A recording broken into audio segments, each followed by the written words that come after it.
তুমি কেন কাঁদছো?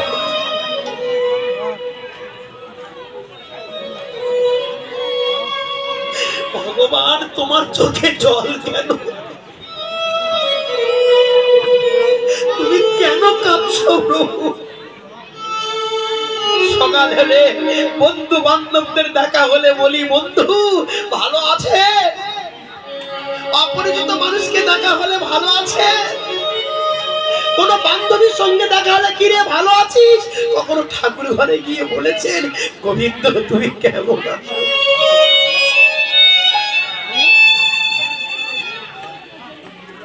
নিজেরটা শুধু ভালোবাসি,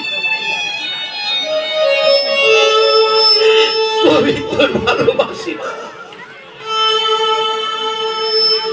তাই বলে কি বাবা মা কখনো ছেলেকে ভুলে গো? ছেলেরা ভালোবাসে না। বাবা মা যতক্ষণ না চিতায় উঠবে ততক্ষণ সন্তানদের ভালোবাসা ভোলে না। তেমনি পৃথিবীতে ভগবান যতদিন থাকবেন তার ভক্তকে ছাড়া ভগবান থাকতে পারে না।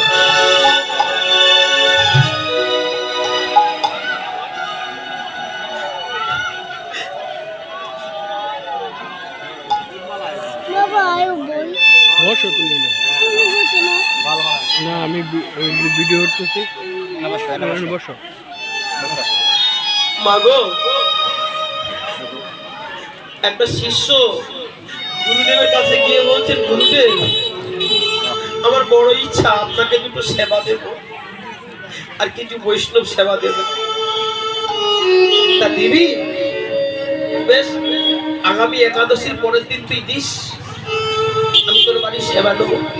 শিষ্য মহা আনন্দিত হয়ে কয়েক হাজার বৈষ্ণব সেবার আয়োজন করেছেন। গুরুদেবকে সেবা দেব আর ওর সঙ্গে বৈষ্ণব সেবা দেব। এখন বৈষ্ণব সেবার ব্যবস্থা হয়ে গেছে, হাজার হাজার বৈষ্ণব সেবা নিয়ে চলে যাচ্ছে, কিন্তু গুরুদেব আসে না। বেলায় 1টা বেজে গেছেন, গুরুদেব আসে না। ভক্তরা খেতে বসছে, বৈষ্ণবদের মাঝে একটা কুকুর এসে বসেছেন। কুকুরটা বসেছেন খাওয়ার জন্য। সবাই বলছে, হেই হেই হাট হাট।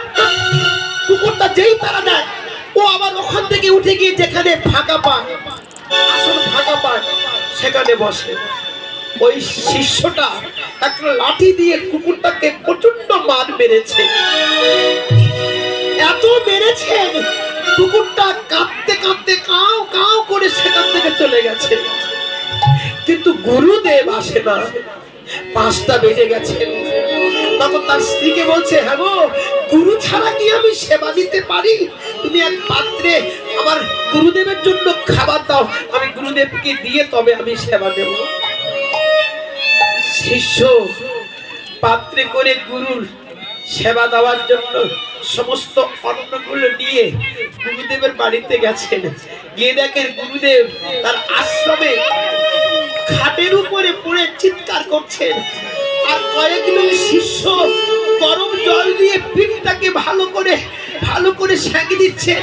সারা পিঠ ফেটে গেছে, আঘাতের চিহ্ন। শিষ্য ছুটে গিয়ে গুরুদেবকে বলছে, গুরুদেব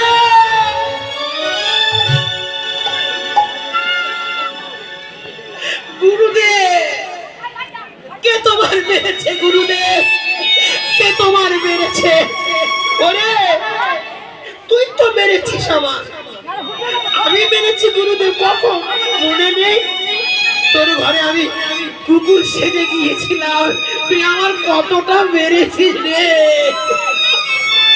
কতটা।